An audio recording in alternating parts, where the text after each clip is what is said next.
Oh, Mr. Charles Russell.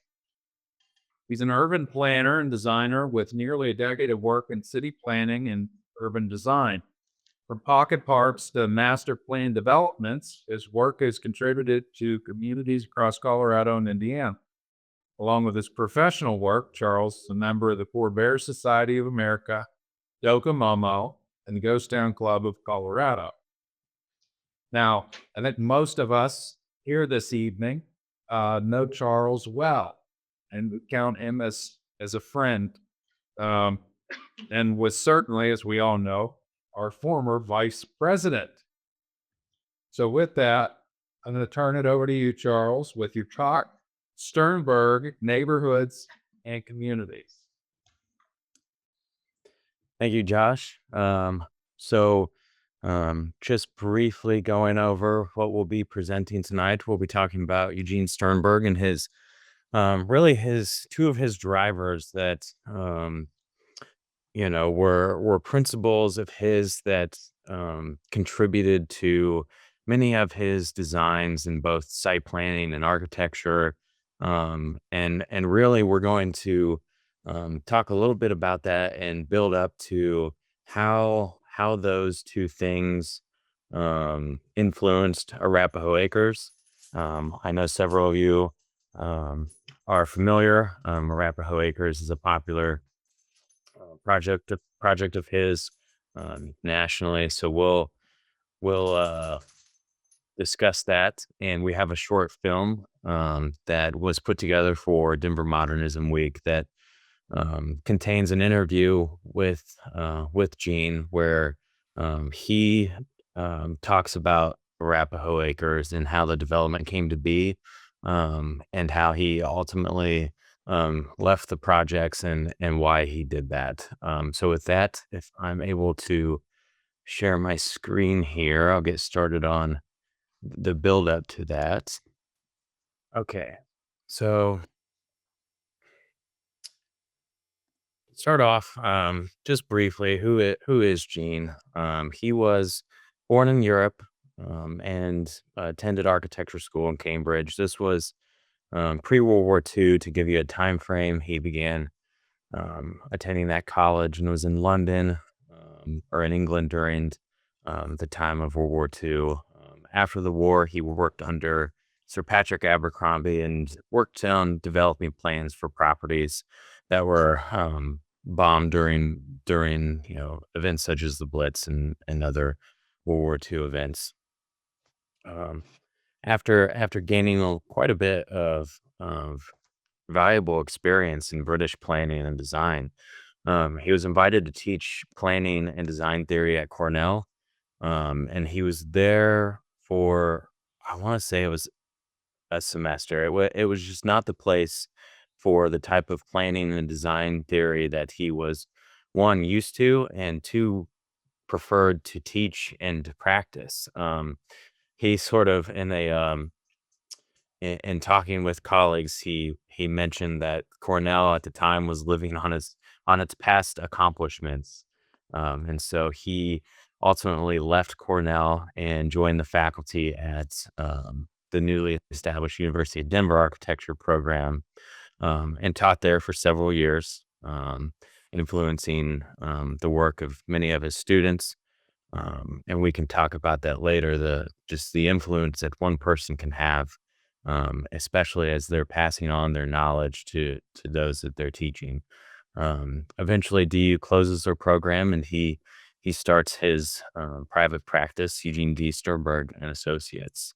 And really, they were um, an all service firm, which is not common as much today, but back then that was something that could be done.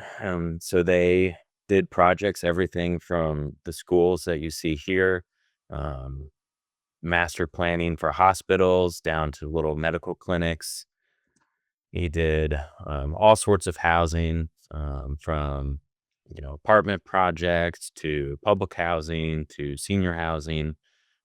These are two of his projects. The one on the left is actually was for retired Denver public school teachers.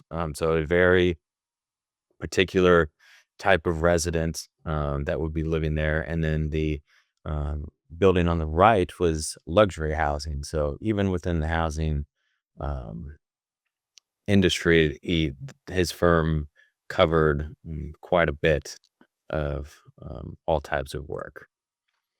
Additionally, community centers, master plans, community centers. This was a project in Denver. The residential tower that you see there was built, but the rest of it, I think,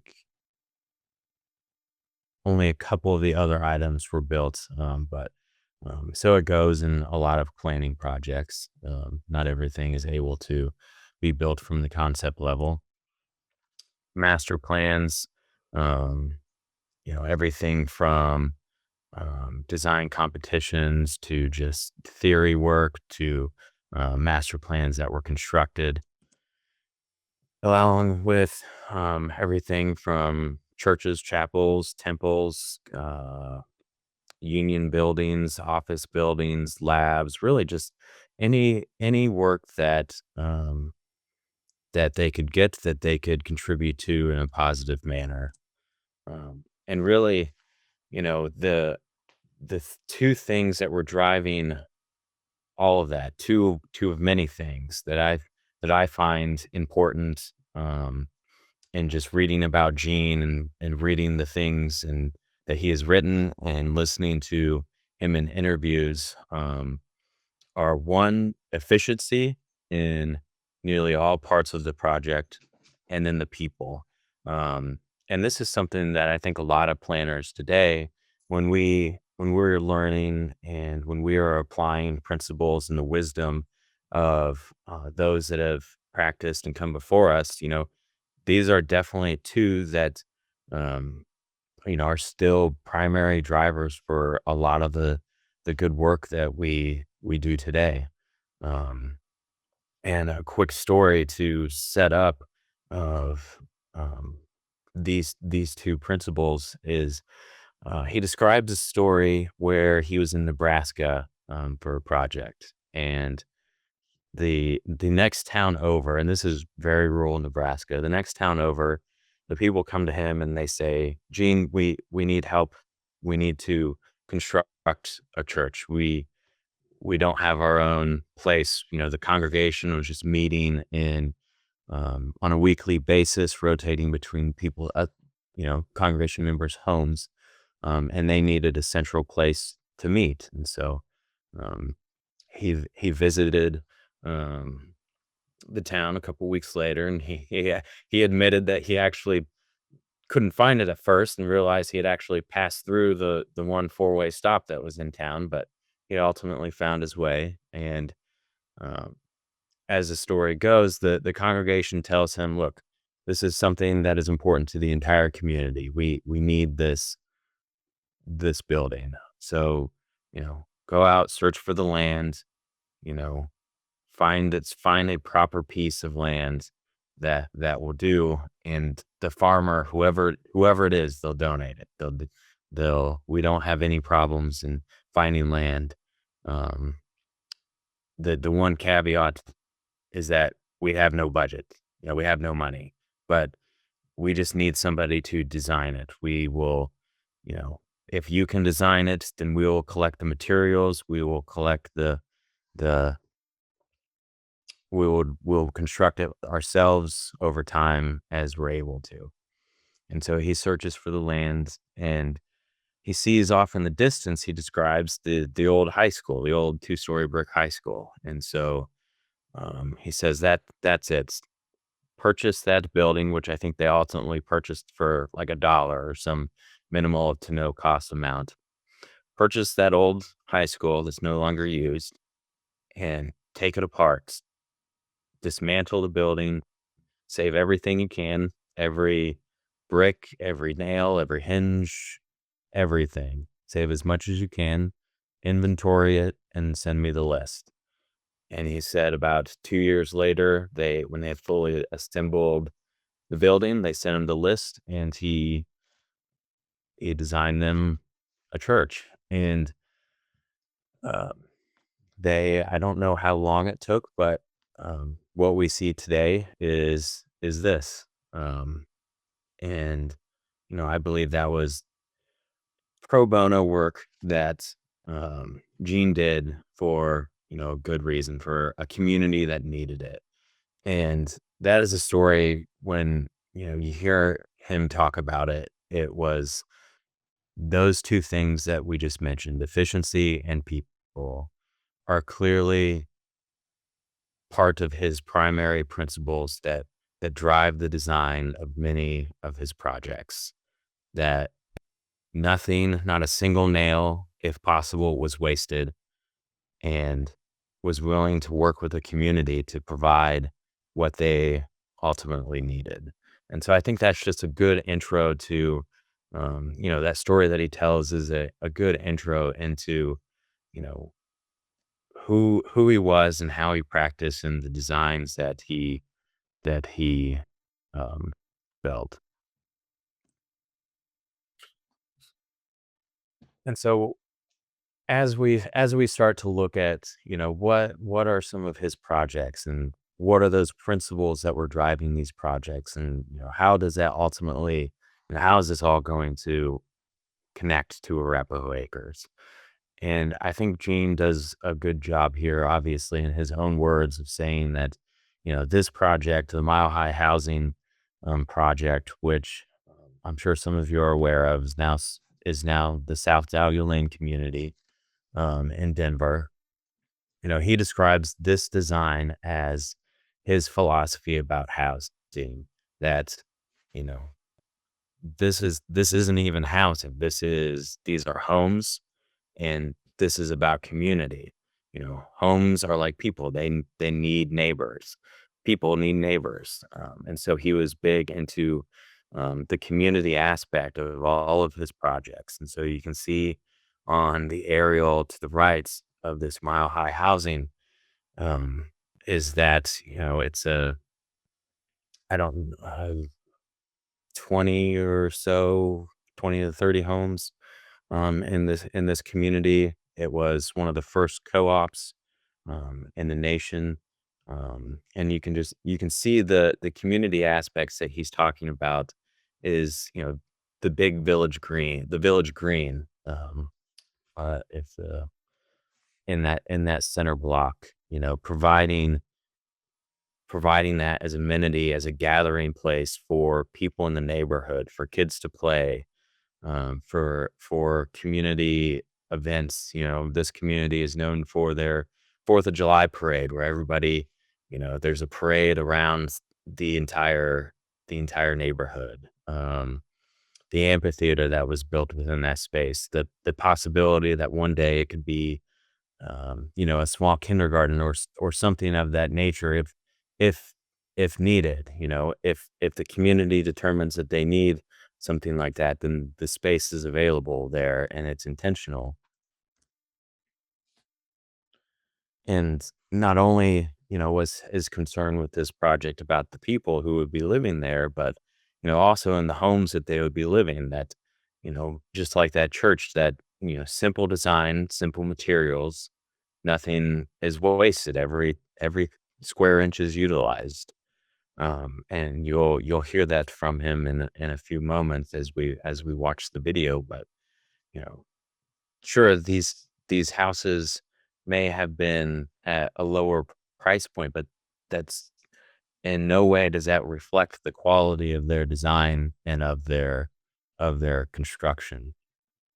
Uh, and as we move on to look at some of his other communities, this is Kentucky Circle Village. This was senior housing. There was a group of congregations in Denver and the surrounding area that they recognized the need for their aging congregations, to have somewhere to live, to provide that community outside of when they come together to worship. And so they were able to commission Gene to design this project for them, to design the homes. And unsurprisingly, and it's unfortunate, this was a highly contentious project at the time. No, People didn't want to live next to a community like this.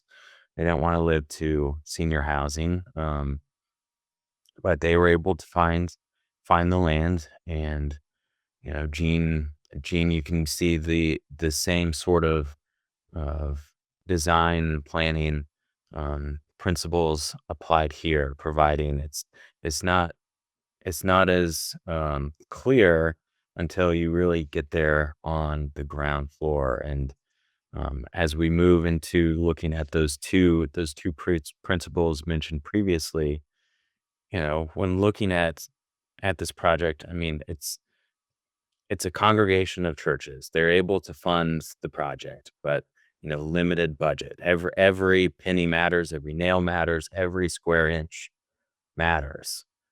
Um, and so one of the efficiencies of this project was there's at least 8 different types of brick across, as we look back, 4, 5, 9, 15, 20 buildings. There are at least 8 different types of brick that are used on these buildings. Now,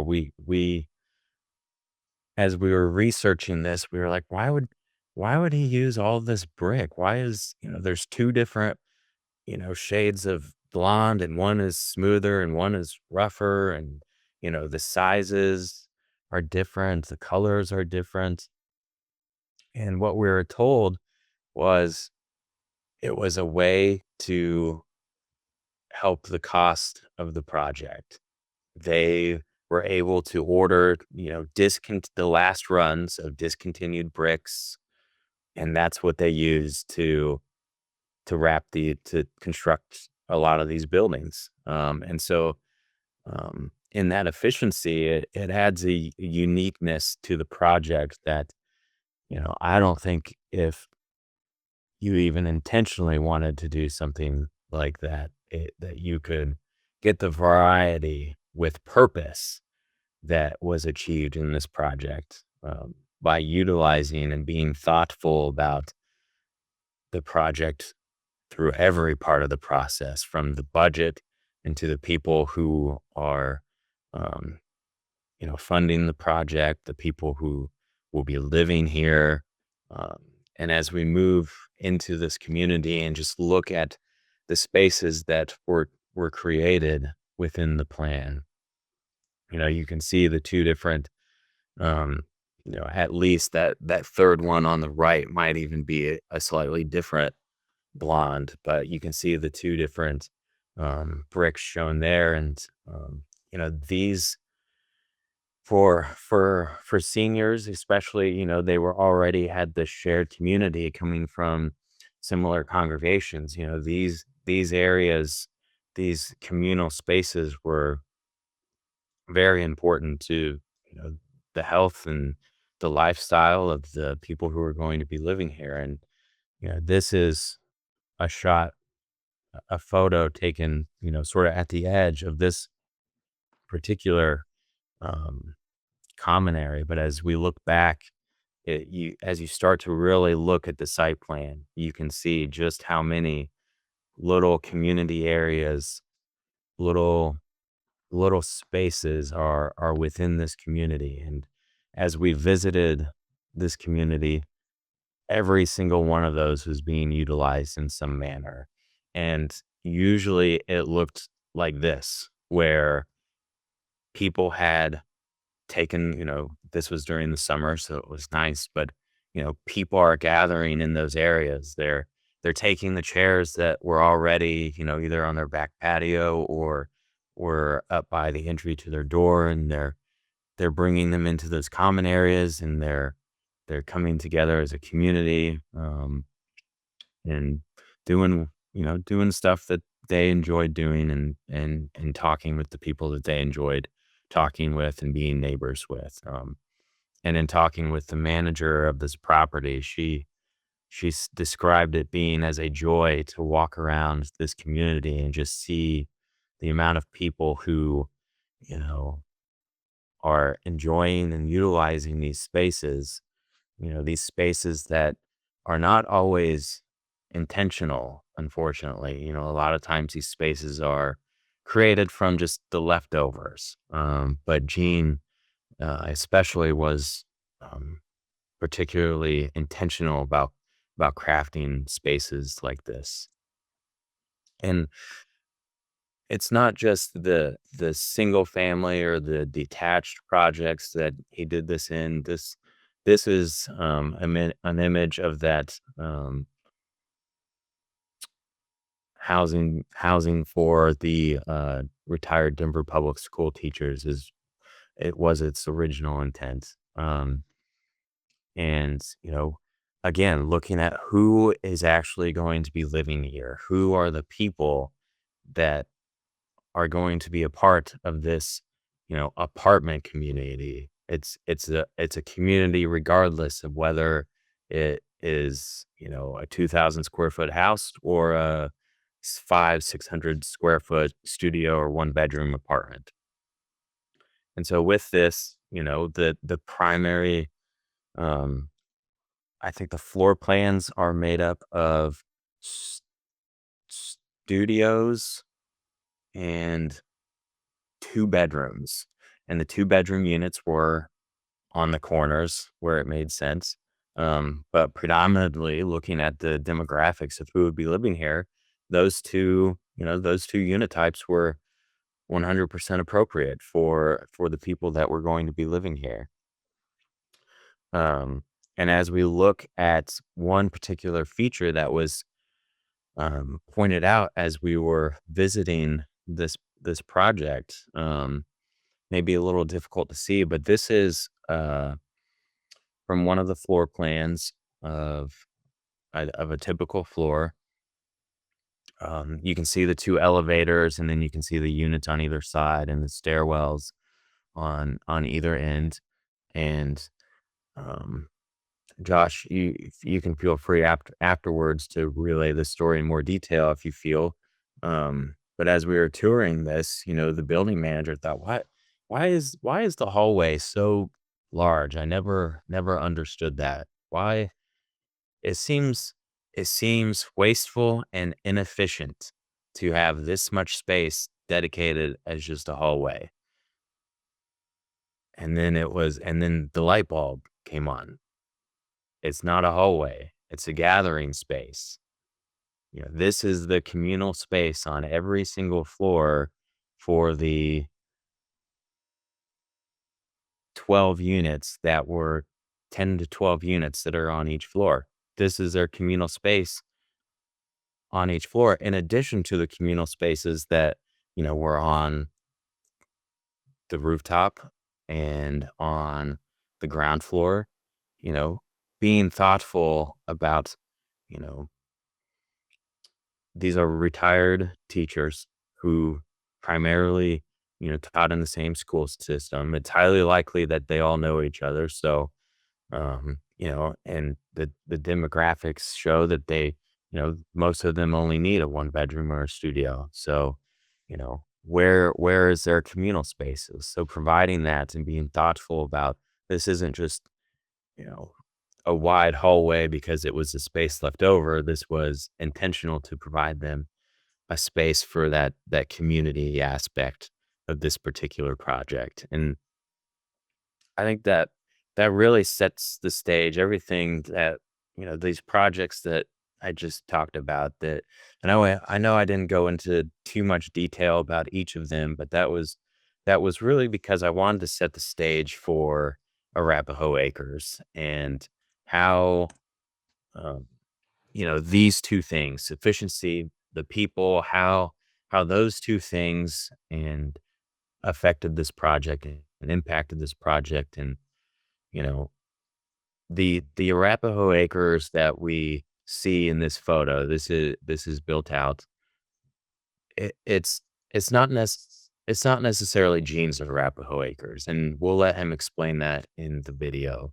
Um, but really, what's left of Gene's Arapahoe Acres is, a substantial part of the street network. The road layout is fairly close to his design, and then the homes that you see there at the bottom, You can see them kind of twisted. They're at like a 45.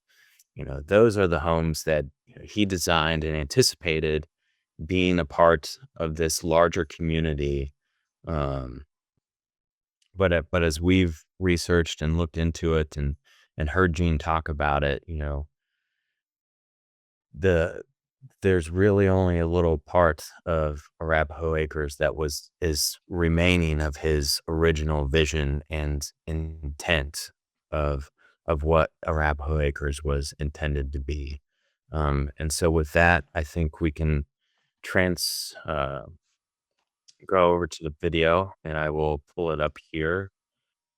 And with that, I'll go ahead and turn on the audio. And if we have any audio problems, like it's not coming through, just let me know, and we can troubleshoot that. But for now, I hope you'll consider what we just talked about, and we'll let Gene take it from here. Having lived and been educated in Europe and in England, I came with some background, with definite principles, ideas about planning, design, which at that time were not very popular in the United States. And the ideas what I got in Europe was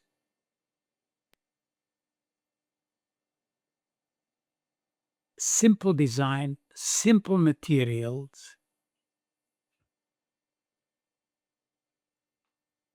efficient planning,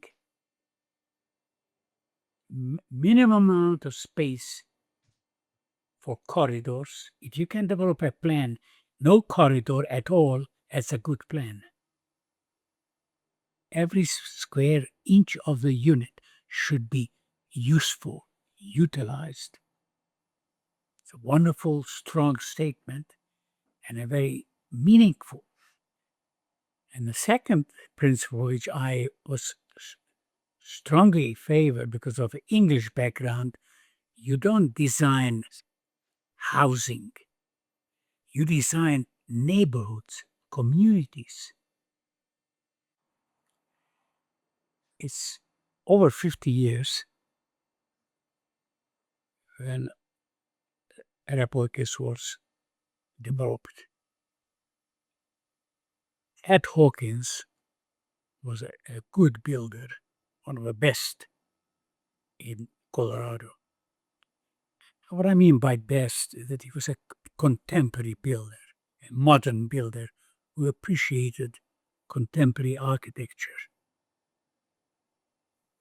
To work with a builder who appreciated contemporary work was a pleasure. You didn't have to argue or convince or beg. It was supposed to be a wonderful cooperation.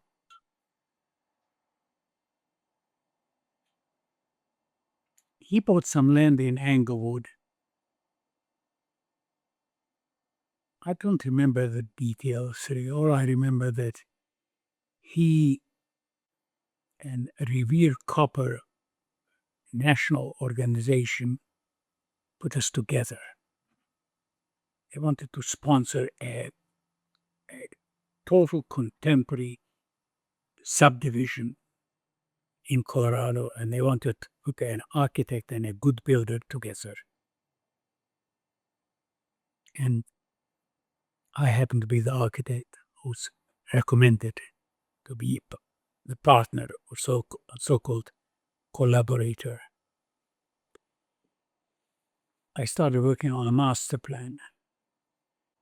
The idea was to develop a master plan for about 120 or 150 unit single homes for a neighborhood.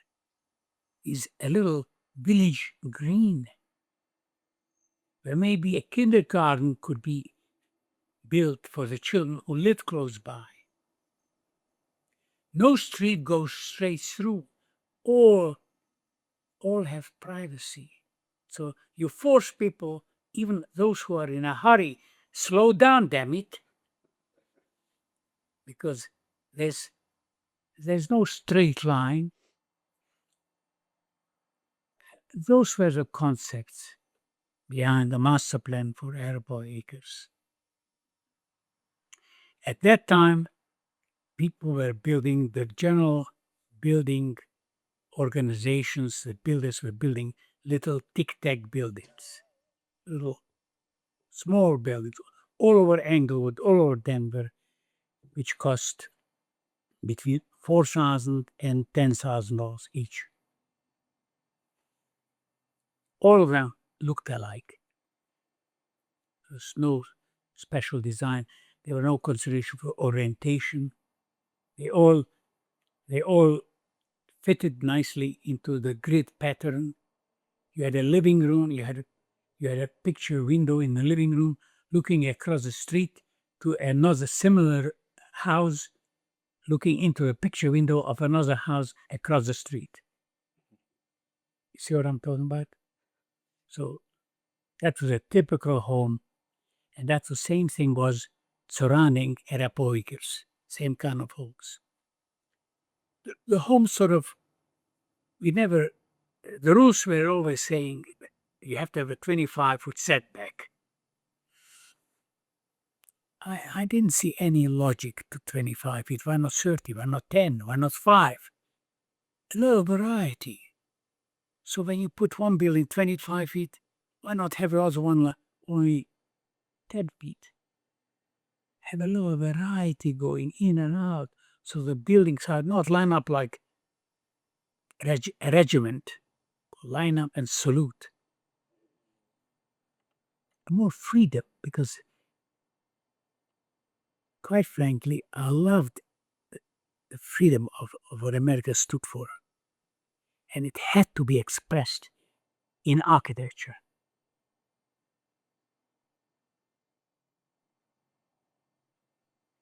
We were trying to meet the same budget. Build homes for a contemporary modern home not to exceed $10,000. So the first home we designed was a small home, 30 feet by 30 feet, square building, 2-bedroom, 1 floor, no basement, on a piece of land which was 66 feet wide by about 80 feet or 90 feet deep. It was all approved by the city of Englewood. We built it, and we had an open house when it was built, and it was advertised nationally all over the country because of that National Copper Association who sponsored the development. I don't know how many, but over 4,000 people came to visit the first one. Furnished it with the most contemporary furniture like this chair, or what you're sitting in. The most modern chairs, tables was used. It fitted that building. Small in scale because the place was small. Open plan.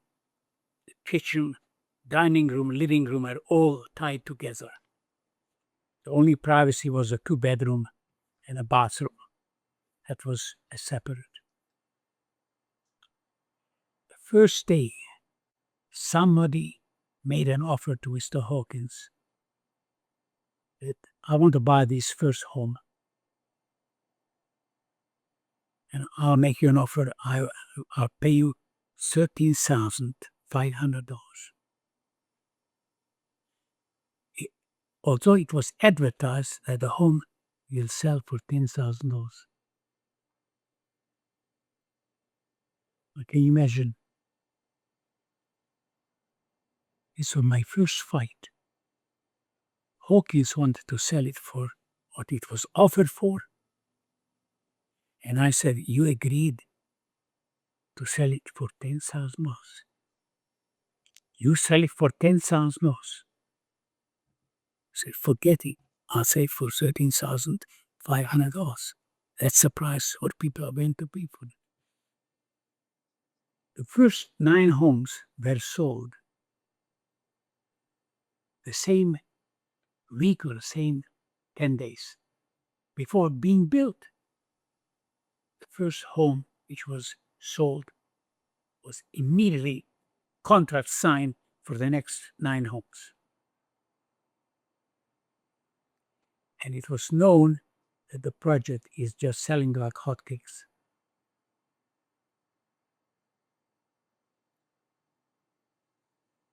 And the whole project was sold the minute it was built.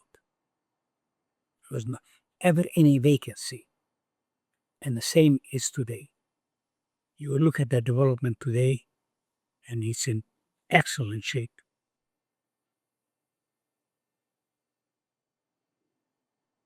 There's so many other elements in creating a community. For instance, I showed on my master plan about 2 acres of open space in Arapahoe Acres.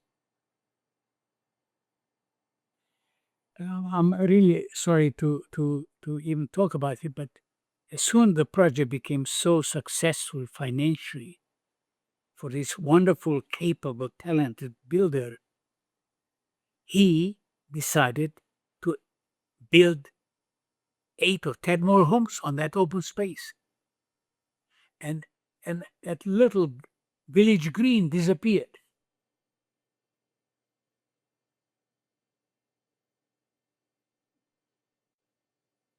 So you see again, that, and again, I don't want to use this as a criticism, but certain idealism you don't compromise with. When you have an idea that you want to do, then you follow it, you respect it, and you carry it through. And I know quite well that Mr. Hawkins financially was very successful with that project. And bless him, he deserved it. He did an excellent job.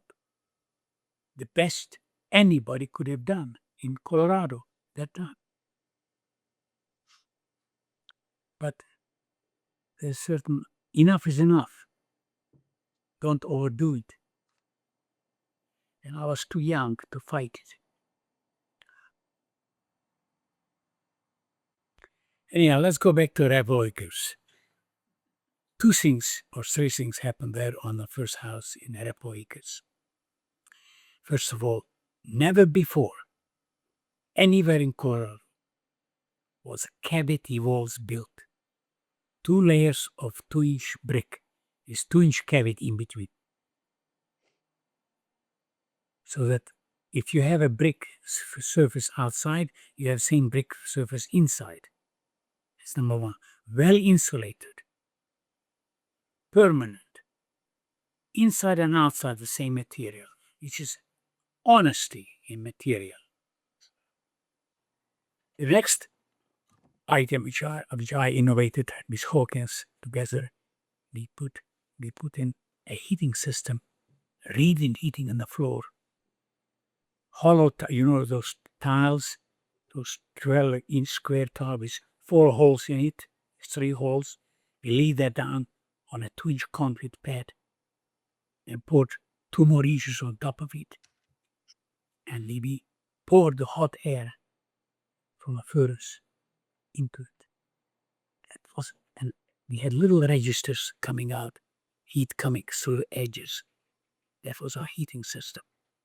Perfect heating system. I always believe that a good architect ought to have courage enough to experiment, even if the people around him don't care for. Don't be timid just because the environment around you is not ready. If an architect is unwilling to experiment with new ideas, new material, new shapes and forms, who will? And to me, I was teaching later on, I felt it's my duty, my responsibility to give courage to the students to go ahead. You are the future, damn it. Ask you, what's your religion? I say architecture. That's what it is. I say you can do a lot of education through architecture.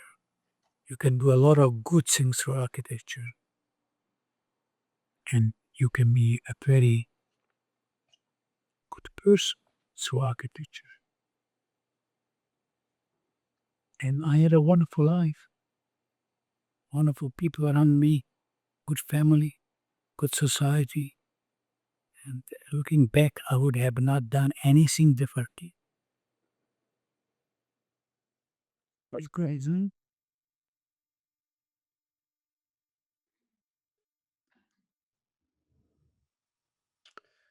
So with that, you know, I can certainly, I'm sure many others have, stories of how Gene has influenced them and their, the ways that they practice. You know, the the fight that Gene was fighting to, just to provide attainable housing at a decent price points, that is still very, that fight is still very active today. And it's Gene's work and the wisdom that we can learn from, just hearing the words in his interviews and what he's written is wisdom that's, I know folks like myself and those others that are still practicing today can learn from and apply to projects to projects that we're doing now to still bring that efficiency and that community aspect to to the projects, to the communities, to the people that our work our work has an impact on. So with that, I'll go ahead and I don't think we necessarily have to have a formal Q&A, but I think we can certainly, have a informal discussion moving forward. So with that, I thank you all for your time and, um, I hope you have a good evening.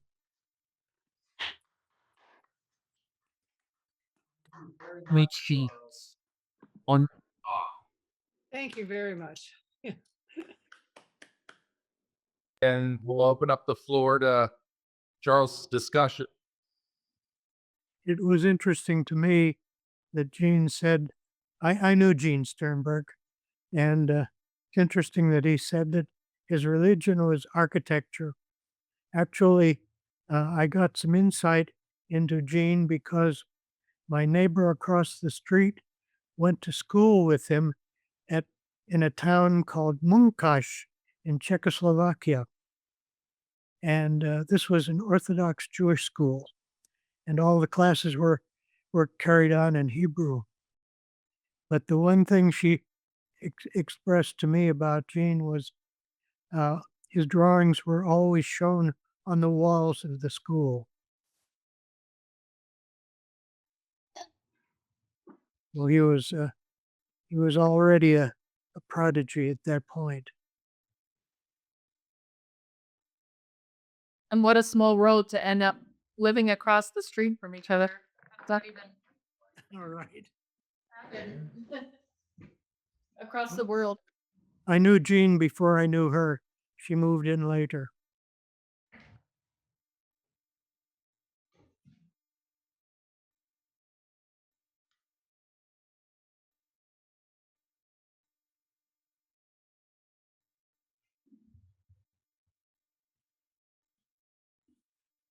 It's probably worth mentioning that Charles actually did that film and the research for that.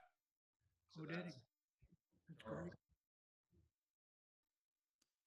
Yeah, so that was actually, Diane Ray, who lives in Arapahoe Acres. At the time that we approached, we're wanting to put something together, because we had been given the interviews, we had been given the files of the interviews that had been done by some other folks, and they said, "Look, we don't, we want to pass these along and hope that they can help somebody, just tell Gene's story in general." I mean, that was 15 minutes of Josh. I don't know, if at least 3 or 4 hours of interview time. So there's certainly more to share, and it's just finding those stories and crafting those and presenting those. But Diane Ray was a significant help in just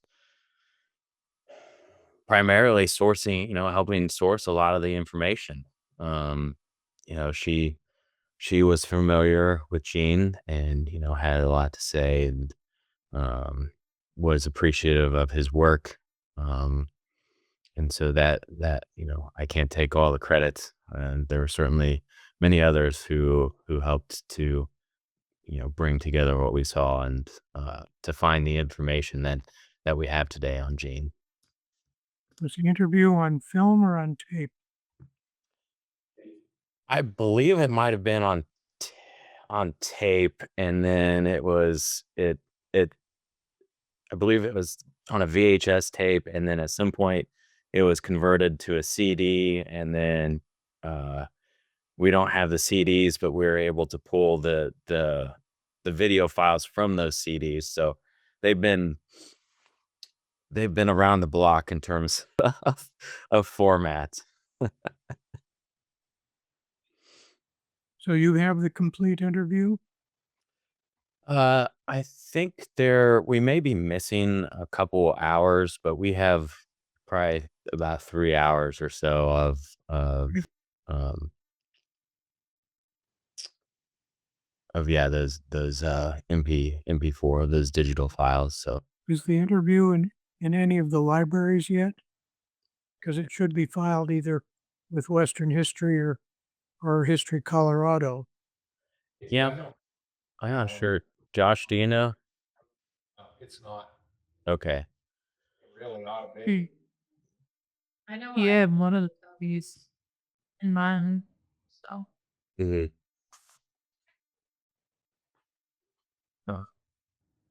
what's interesting is I listened to him talking about the green that was supposed to be there, and in another article I have when doing research for Arapahoe Hills, I found out that Hawkins' solution to the getting rid of the community green was that he built a pool in the backyard of his house and opened it up to the neighborhood, and that was his justification.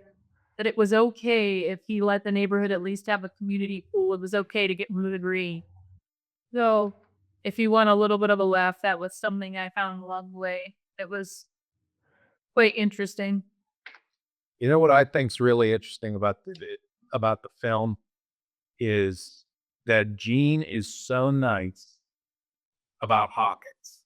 I don't want to say anything bad about the man. He's a wonderful man, very talented, capable builder.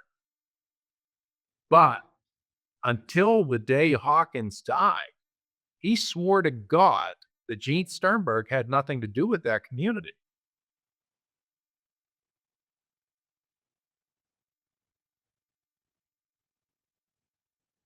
And was more than willing to dispel those rumors. And if you notice, even in the copy, and I saw one clip of it in the film, it says designed by Hawkins, by Ed Hawkins. So him not wanting to give Sternberg credit, there's more to that story than Gene's telling us. And I got to imagine for the man to quit. I mean, he has his convictions. This is the right thing to do. You need to sell this house for $10,000. I bet there was even more to that story that he didn't share. I believe you. Charles, have you worked with people down there in Arapahoe Acres much with Debbie Poole and with a lot of those people getting up there in years of Diane Ray and Dave Steers? Debbie used to have a treasure trove of historical information, and I don't think any of that's been dropped off to any libraries or the History Colorado or anything like that. But I hate to see that stuff all lost. I don't know who has any of that. And Julie, you seem to be on here. You may know something. I don't know who has all that, but I'd hate to see that all lost. Yeah, I'm not sure if any of it has been passed on to any sort of entity that would be able to um really preserve that. We were given some materials by Diane to help us, with what we were doing during Modernism Week and the events that we were doing around Gene. And we received the videos from a couple other people. So um, yeah, I'm not sure. And um, yeah, unfortunately, time gets away from you, so it'd be nice to catch up with those folks and just thank them again for what they provided. But yeah, I would say it would be a worthy endeavor to try and collect, a lot of that information. And I know Sternberg's um his the materials that are already at the library is quite a bit of information. Josh, do you remember? Is about 24 boxes of materials and several large oversized folders. It's large. There's a lot of content there. And I'm not even sure that they have it 100%, cataloged and, you know, cataloged and documented so that it can be searched. I think some of it is, informal searches of they generally know what's in what box and you can kind of dig through it. I know those documents related to the church that he did in Nebraska are within those files, but unfortunately, it's the access to the library is not been there of late, unfortunately. So we haven't had a chance to 2 years. yeah, haven't had a chance to dig into those. But that's certainly something we hope to do. I know there's somebody at South Dahlia Lane who still has a whole bunch of original blueprints at their house there that eventually needs to make its way into an archive somewhere. Yeah.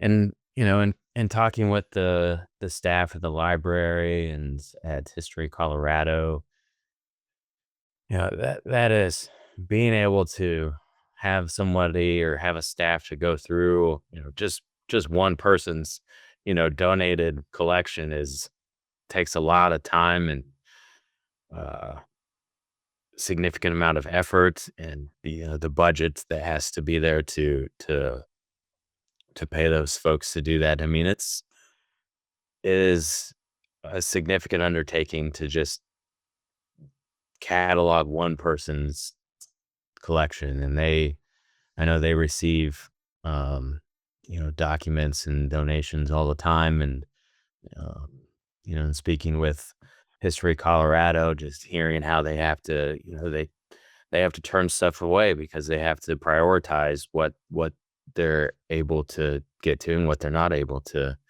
get to. So that I wonder, I don't know what the solution is to that, but I wonder if we as an organization, given if we got some training in how one builds a finding aid, could we donate manpower to something like that, creating a Sternberg finding aid or something like that? yeah, I wonder what that process would be. And I think in addition to that, um, as the chapter is looking for, activities to place, some money towards, maybe making, a donation towards X number of hours to somebody to work on a particular, collection. That is an idea, but Great idea. Actually, Chuck Zink spent probably 2 years cataloging all of Bill Mucho's papers at the Oh, wow. library. Mhm.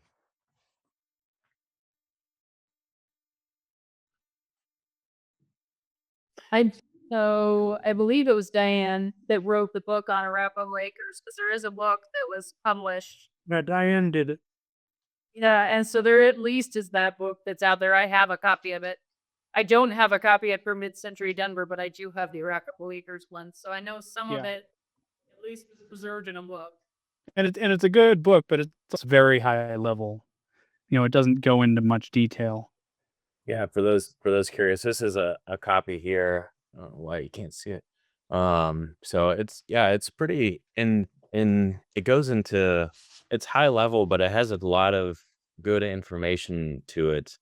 A lot of several spreads dedicated to the history, and then a lot of the majority of it is just talking about the design vocabulary of Arapahoe Acres, of what are fascias, and what are the different entrances of all the homes, and photos of those, and descriptions of all the way down to the different house numbers. What are eaves, and what are the examples of those within the community? Like, there's the spread, if you can see it, on all of the eaves in the neighborhood. And then I believe towards the back there are recommendations on how let's see.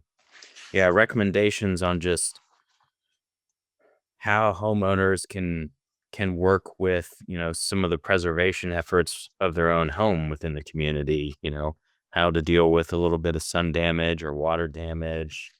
And so is that book like a historic district book? That was the application. The application, okay. That's different than the book I was thinking of then. Yeah, Historic Denver did a little one that they did a bunch of neighborhood guides, and they did Right. pre. That's the one I was thinking of. Yeah, and I think it's out of print. You can. Because there's the general guide, but also she did one in that same series. It was just about Arapahoe Acres. Arapahoe Acres just did a reprint of the one that Charles was on, which was the historic designation, in a hardback version that they just got printed. Yeah, I don't have a copy of that one. I'd like that.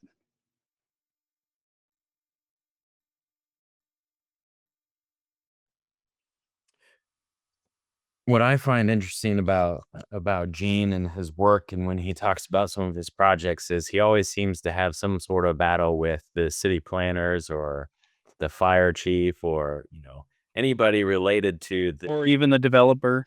the codes and regulations of whether it's the zoning ordinance or this or that.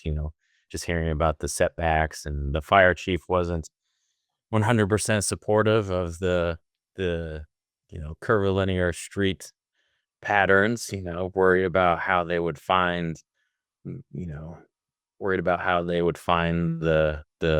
proper address. And, I can remember, I remember reading how Gene once said that, these rules and regulations are outdated the moment that they're written. And he is not wrong. And so it's, that's those particular things that he talks about, I find enjoyable, because unfortunately several years later that's still the case. There's another neighborhood he designed later in his career in Greenwood Village called Orchard Hills. I don't know if you're familiar with that one, but you can still see Sternberg's ideas in that one. It's less of a central park notion, but it's a set of streets that are all kind of separate from each other, have one way in, one way out, no through traffic. You see that. But then in this kind of the center of the community is a system of green belts that are all tied, that ties together the different parts of the community. And so that's still that idea of like a central community park area, but it's more of a natural open space instead of an actual planned park. But it's a pretty cool development. Definitely higher end than what he was designing earlier in his career. Yeah. Did he design the buildings out there? I think he designed a few of the homes in there, but not all of them. And I think one of his personal residences was in that neighborhood.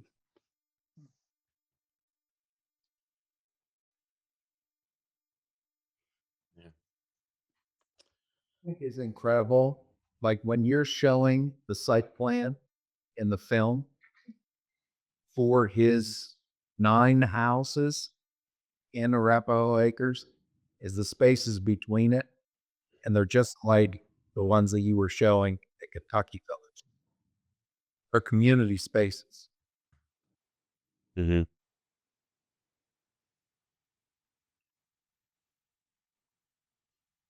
Yeah, and I think that is something that I always look to study in his work is how to be intentional with those spaces.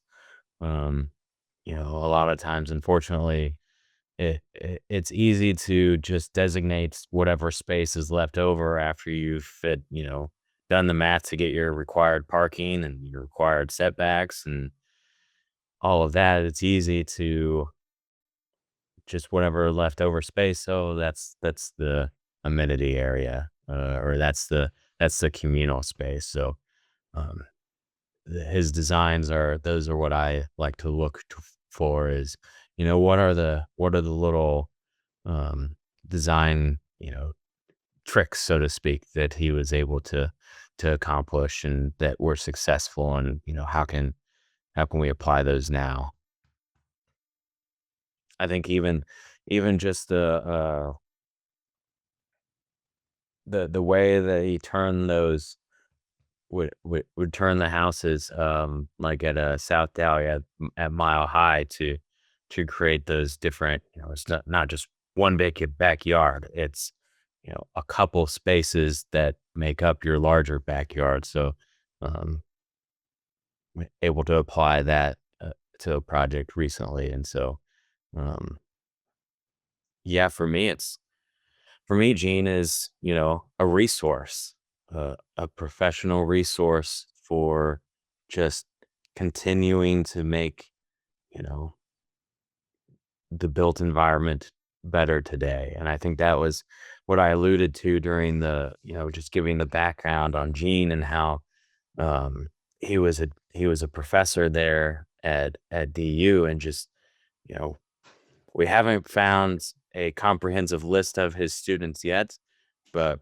we would be interested in any information related to who his students were so that we can look at their work as well to see how how his teaching influenced his students, and what came from the lessons that they learned from him.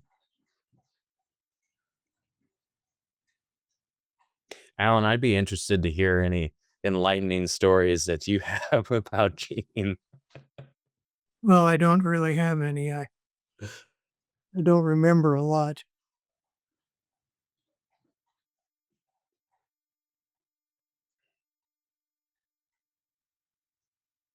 Alan, that's not true.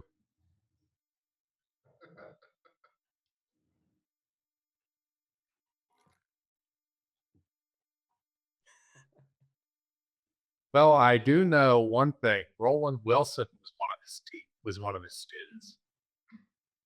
I think that's right. Yeah. And Max Saul is one of his students I know. Mhm. And I think maybe Nat Sachter may have been.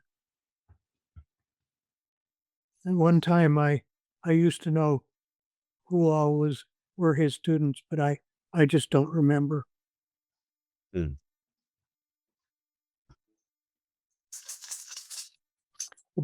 DU must have a record of it, regardless. I'm sure.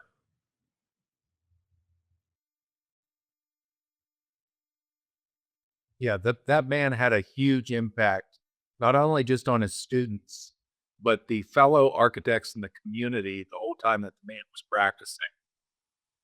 I mean, that was somebody that these guys were looking to, a hugely instrumental in getting the AIA set up in Colorado. Um, the certainly one of the masters I mean, they call him the father of Littleton. So, I mean, he was influential everywhere. And if you don't know as much about South Dahlia Lane, you should look it up because there could be a whole talk on South Dahlia Lane and how unique that whole project was. If you get a chance, go in the neighborhood, but make sure you drive only one way down the circle where they'll know that you don't live there. Oh, they'll know you don't live there anyway, just because you're cruising the neighborhood. They'll know that you really don't know what you're doing if you drive the wrong way down. So. Is it actually one way or like marked one way? The loop is one way, yeah. I couldn't remember whether it was actually marked or that was just the way people drove. Yeah, it is one way. I guess, yeah, it is one way. Yeah. There's also a little sign, like right as you approach the entrance, that says South Dahlia Lane, a private community. And it's not gated or anything, but I think they intend the sign to be a little bit of a deterrent for looky-loos, I guess. Yeah, the technicality is that the park is private property. So but the street is public property, so you can feel free to drive through. There's nothing they can do about it. But if you get out and start roaming the park, people will confront you because you're not allowed to be there. But actually, that's a good thought, Josh. Dana has done a presentation on South Dahlia Lane. So I wonder if we could get her for March or April. We should set up a field trip too. Yeah. I know Mr. Russell's going to be out here at the end of next month. Still, we have to coordinate with the neighborhood if we want to do a field trip, if I remember. Yeah, but we can have Dana can host us for a walking tour. Yeah, that's a good idea. Follow up on that. I'll reach out to Dana and see what she thinks. Great. What's the cross street for South Dahlia? It's off Islet Avenue, east of Colorado. So take Yale to Dahlia and then just go north on Dahlia and you'll go through. There's one stop sign and then you drive just a little further. There's this crazy building on the left that I would love to know the story. And then it's a left with a red sign that's still there. Actually, the sign has just been replaced. They have a new sign now. Good question. After Charles said he was doing the talk, I drove by there the other week just to drive through it. And I looked at the sign and I thought, oh man, Gene would not be happy about this sign. It's got some stupid little V graphic or something. Yeah, the new sign is not very inspired. And it's definitely so the previous sign as well as all the fences in the neighborhood actually are a single red color that was chosen by Sternberg. And so the new sign, I think they tried to match the red, but it's not the same. Yeah, South Dahlia Lane, it's along my neighborhood walking route. And the first day I walked by and I saw that the sign had been replaced, I was like, well, that's just sad. Do we know why they replaced the sign, Adam? I haven't asked Dana. I don't know why. They also added a new little like camera that records everybody going in and out. They have a little warning sign about that now.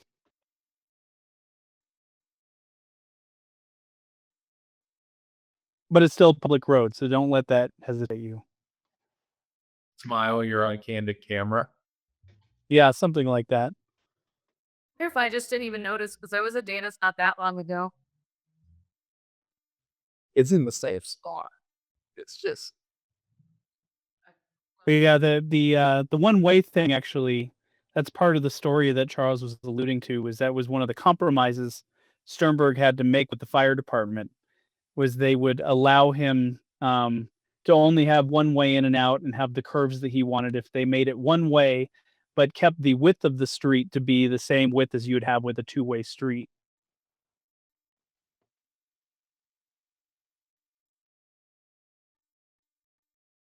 Charles, what did the houses sell for in Arapahoe Acres? $10,000. That was the number that it was. Yeah, the agreed upon was 10,000, which I'm not sure what that would be with inflation, probably just over somewhere probably between 100 and 150 today, I'm guessing.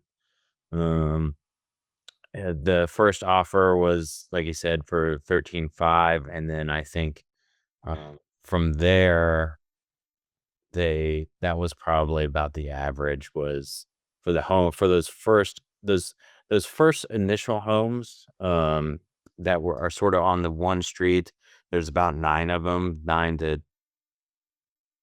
10 of those. Those are um homes that were designed by Sternberg and were intended to be, you know, built in the entire neighborhood. And then but after Sternberg left the project, then the majority of the homes that you see today were done by a couple of different architects. They completed the project, and after Sternberg left, it was less of a community of these similar homes to provide an attainable price point, and it became more, these are custom. They were all pretty much custom builds. Yeah, Hawkins did. He played around a little bit with continuing um, Sternberg's idea there along Dartmouth Mhm. and kind of the road behind that, and then after that, it started to become more of a custom build thing. But Yeah. Hawkins designed a great majority of the houses in there himself. Some of the houses he had assistance from Jerry Dion, who was a young architect who was just getting started in his career, and he actually was moonlighting for Hawkins to earn the down payment on his own home in the neighborhood. Who was a student? Gee. I think Dion was a student at Yes, he Gene's, was. yeah. I believe, yeah. We have because there was the interview with Gene, and then they also provided a video of with Dion, and there was another gentleman. I believe he was the carpenter for the Oh, Clyde Mannon. Yep. Clyde Mannon built my house. Excellent. Yeah, but Dion didn't say a whole lot about he sort of answered the questions, but didn't have a whole lot to say other than their pointed questions, which I thought was interesting, knowing the history behind the project. So Clyde Mannon built your house, Alan? Yes. And Bill Norland, who was also working with him on Arapahoe Hills, did all my cabinets. Oh, okay.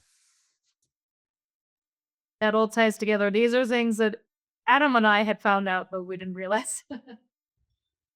We also have a big tie-in that we may get to share soon that we think we found out too from not these, from something else. But to be determined.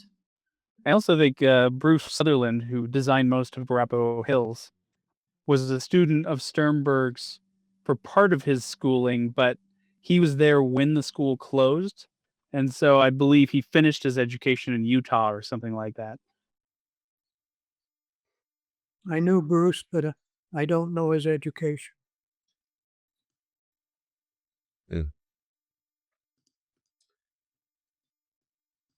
Well, it is getting late here for me. I'm based out of Indiana, so it's almost 11, and so I'm going to go ahead and hop off. But it was good to see everybody and to present and to talk about Gene. So again, thanks for your time. Thanks, Charles. Thank you, Charles. Yep. See ya. Thank you so much. Mhm.